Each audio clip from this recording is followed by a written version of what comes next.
Evans may escape from prison, security operatives jittery over notorious kidnapper. A security source close to Evans' investigation has revealed why the kidnapper will not be released. The source said that given Evans' sophistication, he could attempt a prison break. The source also alleged that Evans could reorganize himself in prison. Nigerian security operatives are jittery over the ability of notorious kidnap kingpin, Chukwudumeme Onwuamadike, aka Evans, to organize an escape if remanded in prison custody. According to Vanguard, Evans poses a security threat to Nigeria if he is remanded. The operatives believe that the sophisticated kidnapper could use his high-profile network to obtain some respite in prison and organize a breakout eventually. It was also learned that all the monies and properties criminally obtained by the kidnapper during his 20-year reign have not been traced, and in such a situation where he has access to such vast sums of money, he could use his money while in prison to reorganize his network and set up a new gang. The source said that given Evans' sophistication, he could attempt a prison break. Nigerian learnt that the police have obtained a court order and as such, are legally backed to detain the high-profile kidnapper for the next 3 months before his prosecution. The security source claimed that top criminals with access to huge sums of money when arrested are treated with respect by prison officials and consequently given access to social amenities like cell phones and internet connections. The source said, high-profile criminals enjoy VIP treatment in prison custody because they have money. We have learned that these suspects usually pay the warders to be detained in cells that are classified as VIP, and they would have access to their phones as well as the internet.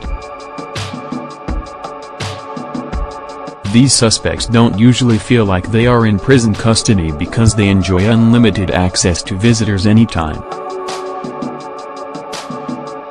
Since his money has not been recovered completely because we had information that he has hotels in Ghana and South Africa, it will be wrong to send him to prison. He is also said to have auto spare parts outlets in Ghana and some other Africa countries. People working for him are numerous and the police are yet to arrest all of them. If he is remanded in prison with these assets unrecovered, Evans could rule any prison. Evans can be in prison and easily recruit men outside, radicalize them, buy them arms and send them out for operations. Evans can organize a jailbreak.